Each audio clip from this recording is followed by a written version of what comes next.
요한복음 1장 8절에서 13절까지 제가 봉독합니다. 그는 이 빛이 아니요 이 빛에 대하여 증언하러 온 자라. 참 빛 곧 세상에 와서 각 사람에게 비추는 빛이 있었나니 그가 세상에 계셨으며 세상은 그로 말미암아 지은 바 되었으되 세상이 그를 알지 못하였고 자기 땅에 오매 자기 백성이 영접하지 아니하였으나 영접하는 자 곧 그 이름을 믿는 자들에게는 하나님의 자녀가 되는 권세를 주셨으니 이는 혈통으로나 육정으로나 사람의 뜻으로 나지 아니하고 오직 하나님께로부터 난 자들이니라. 아멘. 요한복음에서 세례 요한의 이야기를 하면서 예수 그리스도의 모습을 증거하고 있죠. 그래서 이 세례 요한은 예수님을 증거한 자다, 그렇게 말합니다. 이 초대교회 때 세례 요한에 따르는 무리들과 예수를 따르는 무리들이 섞여 있었습니다. 그러다 점점 세례 요한을 따르는 자들이 예수를 따르는 자들에게 합류하는 그런 모습이 있습니다. 그래서 세례 요한을 따르는 자들은 대체적으로 로마에 저항하는 세력들이었습니다. 그래서 로마에 우리가 싸우자, 목숨을 걸고 싸우자. 그래서 세례 요한도 그 헤롯 왕에 대한 문제를 지적하고 그래서 미움을 사서 목이 잘리는 그런 순교를 당하죠. 그래서 세례 요한이라고 하는 그 선지자와 그 무리들은 아주 적극적으로 로마에 저항하는 사람들이에요. 그래서 철저하게 그 이제 영어로 레디칼이라고 그러죠. 레디칼이라는 말이 진보라는 맛이 있는 것이 아니라 철저한이라는 뜻이 있습니다. 레디칼한 사람들은 아주 철저하게 자기의 목표와 계획을 가지고 맞서는 아주 임하는 그런 자들을 레디칼하다, 그렇게 말하는 거죠. 그래서 그 세례 요한은 아주 레디칼한 사람. 그래서 그 제자들은 젤롯 당들이 많았어요. 그 당시 젤롯 당들은 요즘 말로 말하면 독립투사들이죠. 우리나라로 말하면 일제시대 때 독립운동했던 사람들을 젤롯 당이라고 그럽니다. 그래서 그 사람들이 중에 세례 요한의 제자들이 많이 있었죠. 근데 그 세례 요한이 죽고 나서 그 사람들의 힘이 약해지고 이제 예수의 하나님 나라 운동이 증가되면서 예수를 따르는 무리들이 더 많아지게 됐죠. 그래서 초대교회 전통은 세례 요한을 따르기보다는 예수를 따르는 하나님 나라 운동의 무리들이 초대교회를 형성합니다. 거기에 이제 사도 바울이 어떤 종교적인 그런 이념을 드러내고 교회를 개척하고 증언하고 예루살렘 교회에 가서 예수의 제자들과 함께 협상을 하죠. 협상을 하면서 내가 예수를 본 적은 없지만 나는 부활한 예수를 만났다, 이렇게 사도 바울이 자기 고백을 하고 주장을 하면서 예수님의 말씀을 가지고 내가 3년간 다소에서 기도하면서 준비했다, 그렇게 말하죠. 그러면서 나도 충분히 예수님을 믿고 따르는 그런 제자, 영적인 제자라고 주장을 하는 거예요. 그러면서 나도 사도 반열에 끼워달라, 그렇게 말합니다. 근데 예루살렘 교회에서 바울을 그 사도 반열에 끼워주지 않은 척, 끼워주지 않습니다. 그래도 바울은 나는 예수님의 사도다, 이렇게 주장을 하면서 복음을 전하고 교회를 이제 개척을 하는데 사도 바울은 세례 요한의 그 주장을 전혀 따르지 않아요. 그러니까 예수님을 따르는 초대교회에서는 세례 요한을 어느 정도 인정하고 따라가요. 그래서 세례 요한의 그 레디칼한 그런 것들을 따라서 로마에 저항을 하죠. 초대교회. 근데 바울은 로마에 그렇게 저항하지 않아요. 그리고 바울의 관심은 로마를 물리치는 데 관심 있는 것이 아니라 그 당시 혼탁하고 어지러운 세상 그런 속에서 방황하는 사람들, 영혼들, 그 사람들의 영혼을 보살피고 구원하는 데 관심이 있는 거예요. 그러니까 한 사람 한 사람, 한 영혼 한 영혼이 마음의 평정을 찾고 이성을 가지고 하나님을 잘 믿는 그런 신앙인으로 거듭나는 것에 관심이 많은 거예요. 사도 바울. 그래서 한 사람 한 사람이 구원받는 거에 대해서 아주 집중적으로 복음을 전하고 편지를 쓰고 교회를 개척을 해갑니다. 그러나 초대교회의 많은 그 무리들은 세례 요한의 그러한 그 저항적인 것들을 인정을 해요. 인정을 하고 그것을 받아들이면서도 한 사람 한 사람의 영혼의 구원에 대해서 바울처럼 그렇게 집착하지 않아요. 초대교회는. 그래서 사도행전에 나와 있는 우리가 어떻게 하면 좋은 세상을 만들까? 그러죠. 사도행전에. 그것 중에 첫 걸음이 바로 우리가 가지고 있는 것을 서로 나누자. 공동생활 하듯이 이제 부자도 있고 가난한 자도 있고 교회 안에 그러니까 우리가 좀 이웃을 사랑하고 우리가 같이 하나님의 자녀로서 서로 우리의 아픔과 고통을 서로 치유하면서 함께 나누자라는 의미로 자기의 것들을 이웃들에게 나누는 실천 운동을 사도행전에 보면 하잖아요. 근데 그게 이제 오래 가진 않죠. 왜 오래 못 가냐면 문제가 자꾸 생기는 거예요. 누구는 더 많이 내고 누구는 적게 받았다. 이런 불평불만이 자꾸 생기니까 그게 힘들어지죠. 그러니까 에이 그만하자. 그래서 그게 없어져. 초대교회에서 그런 운동이 없어져요. 그리고 사도 바울의 영향을 더 많이 받아서 영혼 구원, 개인의 구원에 대해서 더 교회가 관심을 갖기 시작을 하죠. 그래서 예수님의 하나님의 나라 운동이 약화된 거예요. 그리고 대신 하나님의 나라 운동이 죽어서 가는 저 영생의 하나님의 나라에 대한 신념을 더 갖는 거죠.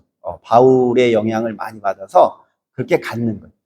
그래서 세례 요한의 전통이나 예수의 하나님 나라 운동의 전통을 따르던 그리스도인들의 힘은 점점 약화되고 바울의 영향력은 점점 교회에서 커지게 돼요.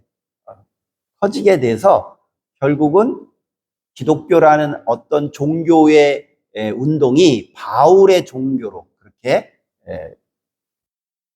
득세를 하게 되는 거예요. 그러면 요한복음을 쓴 사람은 이 요한복음 공동체에서는 누구를 더 중요시 생각하고 복음을 이해하고 예수를 따랐을까? 예수 그리스도의 중심을 더 확실하게 따랐죠. 그런데 바울이 주창하는 그러한 그 이원론의 세상에 대해서도 아주 적극적으로 받아들여요.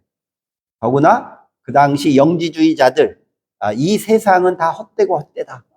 저 영원한 하나님의 나라, 저 죽어서 갈 수 있는 저 영생의 나라, 그 나라가 더 중요하다. 이렇게 강조하는 영지주의자들의 영향을 더 많이 받죠. 그래서 오히려 사도 바울보다도 더 영지주의의 영향을 많이 받은 무리들이 이 요한복음의 공동체들이에요. 그래서 이 요한복음은 영지주의자들의 그런 복음서와 되게 이렇게 맥락이 서로 연결이 잘 돼요.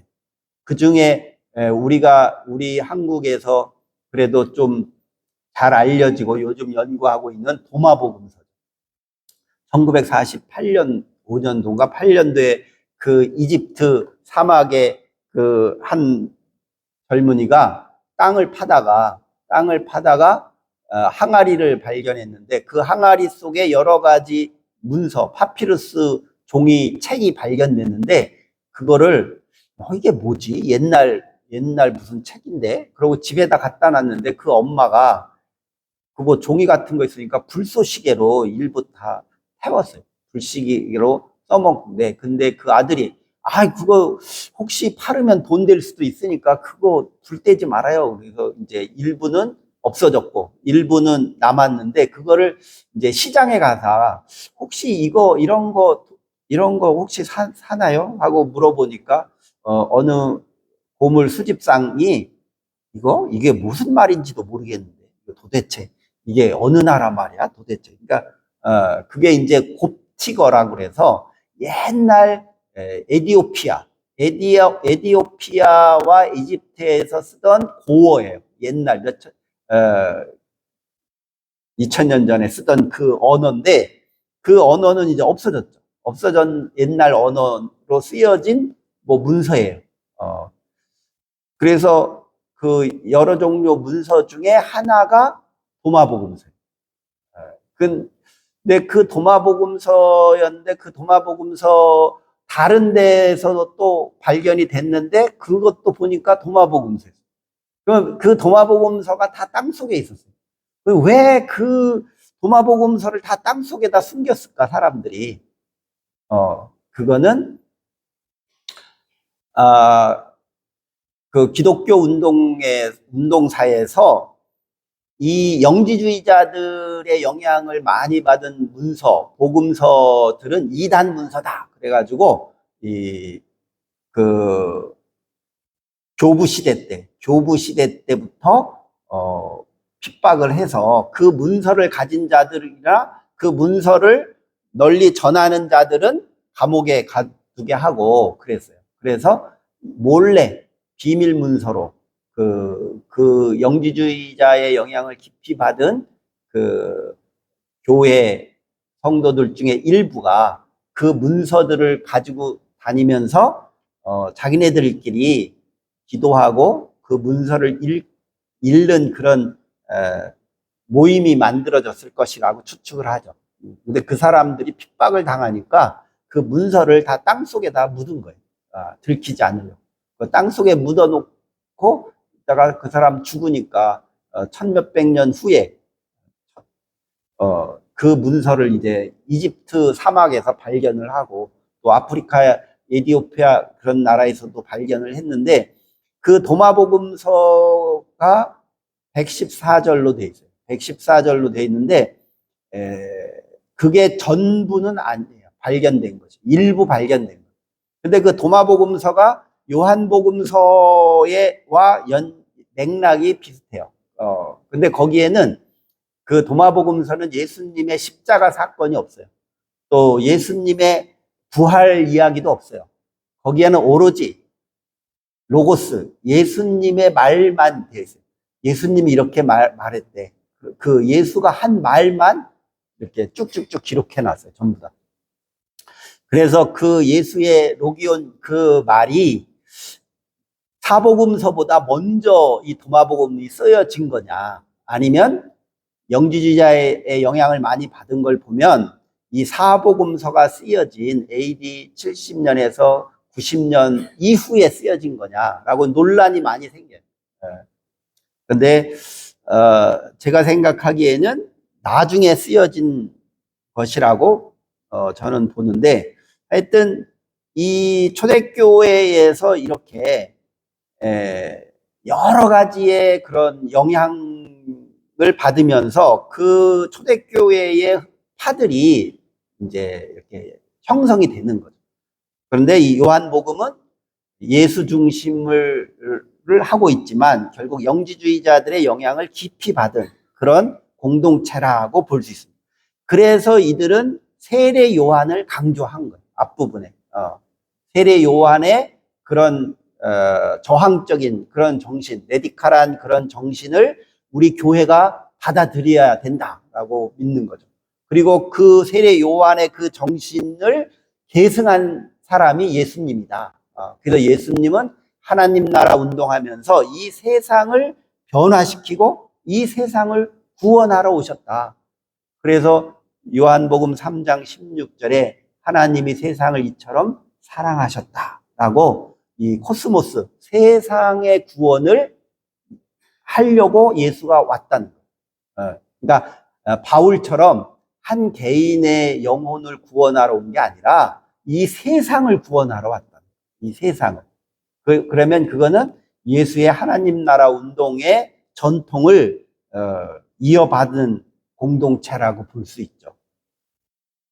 그런데 그 세례 요한이 이 세상에 와서 한 역할은 바로 로고스, 예수 그리스도의 창조주의 빛을 받아서 그 빛을 반사시킨 자라는 거예요.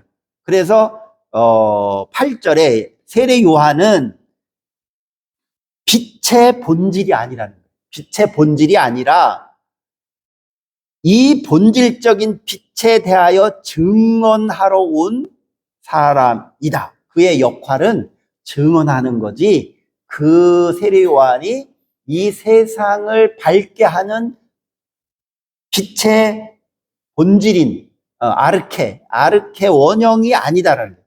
그 빛의 원형은 누구냐? 예수님이라는 거예요. 그래서 9절에 그 예수님은 참된 빛이다, 그렇게 나와요.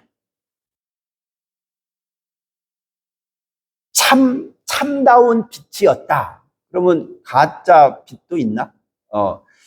내가 이 세상을 밝히는 구원자다라고 하는 사람이 옛날이나 지금이나 항상 있잖아요. 사이비 종교 교주들 다 내가 이 세상을 구원하리라. 통일교회 문선명, 그래서 그 선자가 빛날 선자, 자기가 태양이다.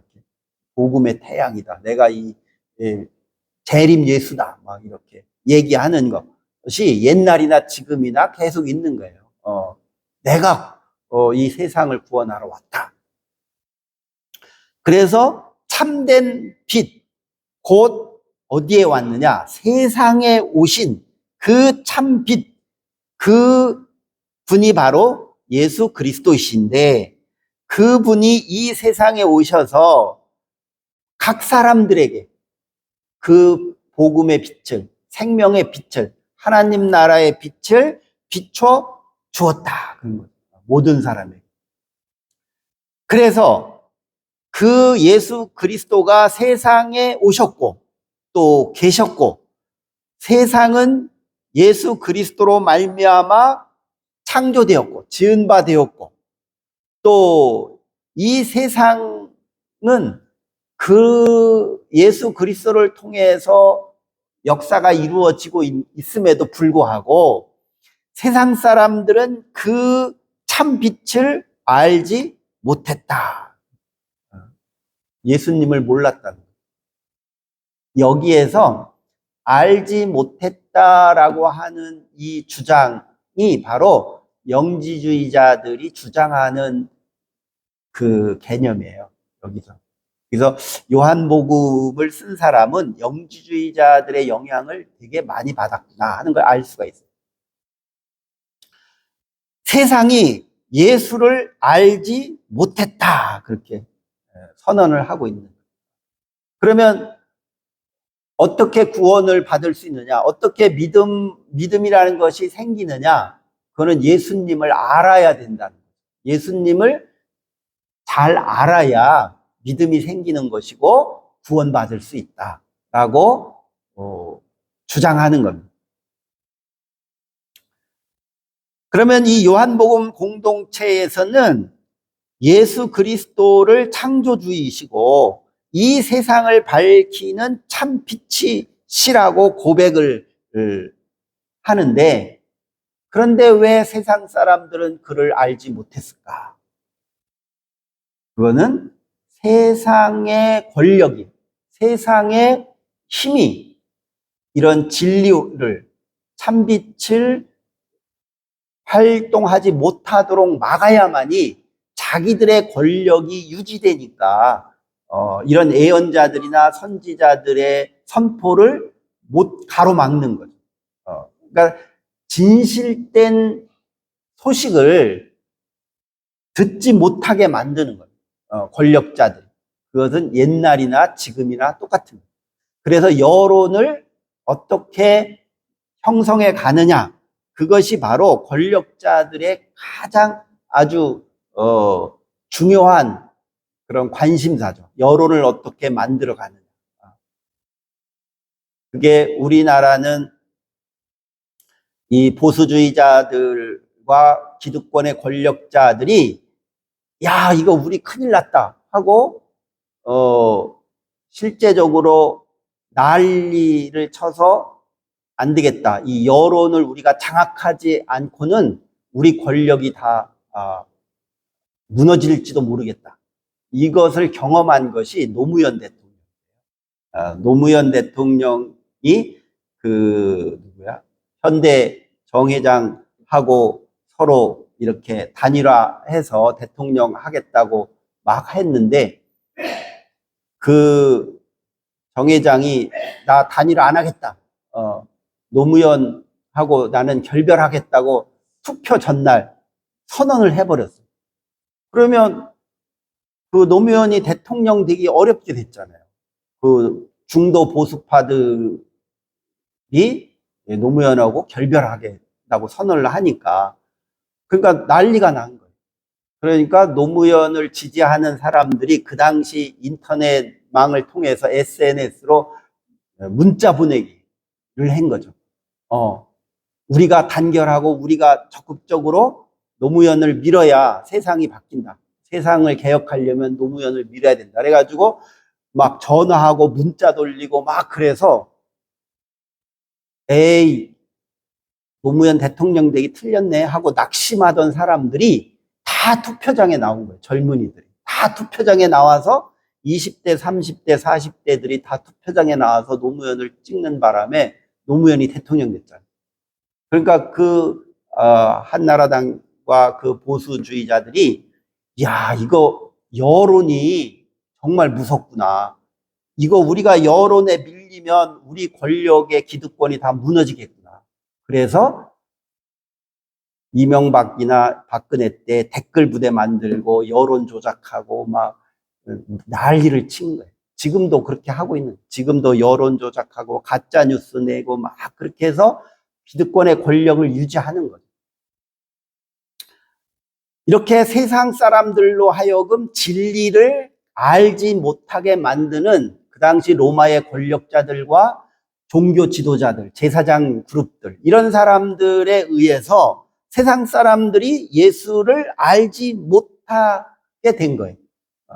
그게 바로 예수님의 십자가 사건에서 빌라도가 재판을 할 때, 야, 유대교 너희들의 유월절 되면 이런 때 죄인을 풀어주는 풍습이 있다고 하던데 여기 3명의 죄인이 있는데 이 중에 누구를 풀어줄까?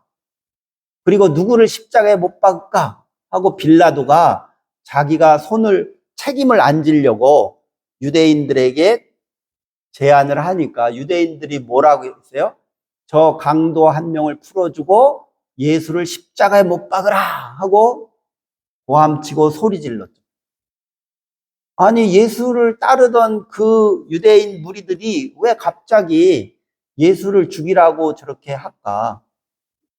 뒤에서 종교 지도자들, 유대교 제사장을 비롯한 그 당시 권력을 가지고 있던 지도자들이 예수가 사람들의 여론에 등을 업고 저렇게 복음을 전하면 결국 우리 유대 종교 지도자들의 권력이 무너질지도 모르겠다라고 위기의식을 느껴서 돈으로 매수하면서 많은 사람들에게 여론을 조작을 한 거죠. 그 당시 종교 지도자들. 왜냐하면 그 당시 종교 지도자들은 권력 있고 그들의 말발이 세니까 야, 저 예수가 하나님 나라 운동을 한다고 그러는데 그러면 이 로마가 우리나라를 더 풍지박산을 만들어서 우리가 죽을 수도 있어. 큰일 나. 저 위험한 사람. 저 위험한 사람을 그냥 놔두면 이 예루살렘 성전도 무너질 거야. 막 이렇게 선동을 해서 그 당시 유대인들이 예수를 십자가에 못 박으라고 소리를 치는. 그게 여론의 제사장 그룹들이 여론전을 펴서 예수를 제거하는데 성공한 거죠. 그러니까 이런 일들이 지금도 계속 일어나는, 계속 지금도 현대 사회에서 이렇게 일어나서 참 진리, 뭐가 진짜인지 잘 알지 못하게 만드는 거예요. 그래서 그 당시 사람들도 예수를 알지 못하였다. 뿐만 아니라 그 예수를 영접하지 아니했다. 11절에 그렇게 나오죠. 11절에 보면 자기 땅에 오매. 그 말이 무슨 말이에요? 공동번역에는 뭐라고 번역됐냐면 자기 나라에 오셨지만, 자기 나라. 그러면 예수님이 자기 나라에 왔다는 거예요. 그러면 예수님이 이 땅에 오셨다는 거는 이 땅의 주권자가 누구냐? 예수라는 거예요. 이 땅의 주권자가 누구냐? 예수라는 거예요. 그러니까 예수가 자기 나라에 왔다는 거예요. 그러면 그 당시에 그 이스라엘이라는 나라와 팔레스틴 지역의 나라의 주권자가 누구예요? 로마잖아요. 그런데 초대교회 교인, 그리스도인들은 이 팔레스틴 땅의 주권자는 예수라는 거예요. 로마가 아니라, 로마 황제가 아니라는 거예요. 그러니까 로마 황제 쪽에서 이 교회, 이 조직들을 그냥 놔둘 리가 없죠. 저놈들 저거 로마 황제를 인정하지도 안 하고, 이게 뭐라고? 이게 예수가 주권자라고? 그러면 황제는 뭐야? 침략자죠. 주권을 뺏어가는 침략자잖아요. 그러니까 로마에서 가만히 안 있죠. 계속 교회를 핍박하게 되는 거예요. 그래서 예수가 자기 땅에 오매, 자기 나라에 예수가 왔는데 또 여기에서 그 나라의 백성이 영접하지 아니했다. 즉 우리 그 당시 사람들, 팔레스틴에 있는 사람들은 하나님 나라의 시민이라는 거예요. 하나님 나라의 시민인데 오히려 주인을 영접하지 아니했다. 예수님의 비유에도 나오잖아요. 청지기 비유나 이런 데서 보면 주인을 속인다든지 주인을 잡는다든지 그러잖아요. 그래서 그 주인을 몰라보고 알지도 못하고 오히려 그 주인을 영접하지 아니하고 그 주인을 오히려 쫓아내는, 오히려 죽이는 그런 일들이 벌어졌다는 거예요. 그래서 이 예수님이 누구인지도 모르고 예수님이 구원자인지도 모르면서 그 주님을 영접하지도 아니한 자들이 있는가 하면 또 어떤 사람이 있어요? 12절에 보면 오히려 예수님을 영접하는 예수님을 영접하는 자들이 있죠. 교회죠. 예수님을 영접하는 자, 즉 교회, 그 이름을 믿는 자들에게는 하나님의 자녀가 되는 권세를 주셨다. 그러니까 여기에서 초대교회의 믿음의 정체성을 확실하게 알려주는 겁니다. 그래서 예수를 영접한 자와 예수 그리스도를 영접하지 아니한 자의 모습을 이렇게 분별해서 말하는 겁니다. 이렇게 이 세상을 밝히기 위해서, 이 세상을 구원하기 위해서 이 땅에 오신 우리 주 예수 그리스도를 영접한 자들과 영접하지 아니한 자들로 이야기한. 그러니까 영접하지 아니한 자들은 그 당시 권력을 가지고 있는 자들이, 기득권을 유지하는 자. 근데 영접한 자들은 누구냐? 권력에서 밀려난 자들, 소수자들, 연약한 자들, 가난한 자들, 병든 자들. 그래서 예수님의 복음의 사역이 이렇게 힘없는 자들 편에 선 거예요. 그러니까 교회도 이렇게 힘없는 자 편에 서야 된다는 것을 알려주는 겁니다. 고린도전서 4장 5절에 보면 그는 암흑 속에 감추인 것들을 밝히 드러낸다. 예수님은 이 암흑 속에 감추인 것들을 밝히 드러낸다. 또 디모데후서 1장 10절에 보면 생명과 썩지 않음을 밝히 보여준다. 하나님 나라는 이렇게 밝게 보여준다. 그래서 오늘날 우리가 영적으로 눈을 떠야 되죠. 눈을 떠서 복음의 진리를 알아야 되고 주님의 그 구원의 생명의 역사를 우리가 깨닫고 거기에 참여해야 된다는 것을 우리가 이 본문에서 알 수가 있습니다. 그렇게 할 수 있는 하나님 나라의 자녀가 되고 하나님 나라를 이루어갈 수 있는 그런 특권을 우리가 받았다는 겁니다. 그래서 하나님 나라를 누가 이루어 가느냐? 우리 그리스도인들이 그 하나님의 나라를 이루어 가야 된다는 그 사명이 있다는 겁니다. 그래서 이런 것은 혈통으로나 육정으로 나는 것이 아니라 혹은 사람의 뜻으로, 사람들의 그런 뜻으로 나는 것이 아니라 오직 하나님께로부터 거듭난 자들, 태어난 자들, 거듭난 자들, 물과 성령으로 거듭난 자들, 즉 그리스도를 알고 깨닫고 하나님의 나라에 내가 백성이고 시민이라는 것을 인정하는 그런 그리스도인들이 될 수 있다는 겁니다. 그것은 이 세상의 권력이 주는 게 아니라 또 세상의 어떤 풍습이나 문화나 이런 것들로 우리에게 얻는 것이 아니라 그런 거를 다 초월한다는 그런 것들을 다 초월해서 오직 하나님께로부터만이 하나님의 구원이 이루어진다는 거예요. 그러니까 여기에서 초대교회 그리스도인들은 하나님의 나라와 하나님의 구원이 이 세상의 권력자들에 의해서 이루어지는 게 아니라는 거예요. 그런 거를 다 뛰어넘어간다는 거예요. 그런 걸 넘어서서 하나님으로부터 하나님의 나라와 구원이 오기 때문에 그 주의 말씀에 우리가 깨달아야 되고 거기를 따라가야 되는 것이 우리의 선교적 사명이라고 하는 것을 강조하는 것입니다. 그래서 요한복음 교회는 이처럼 이 세상을 밝히는 하나님의 나라 운동을 우리 그리스도인들이 적극적으로 참여해서 이 세상을 밝게 해야 된다. 그 사명을 우리가 가졌다고 하는 것을 강조하는 것입니다. 그러한 믿음으로 우리의 한국 교회가 새로워지고 우리들의 신앙이 이렇게 성령으로 늘 거듭나서 하나님의 자녀로서 하나님의 나라를 이루어가기를 주의 이름으로 축원합니다. 기도하겠습니다. 사랑과 은혜가 충만하신 아버지 하나님 감사합니다. 하나님께서 저희들을 사랑하시고 저희들을 부르시고 저희들로 하여금 하나님의 진리의 복음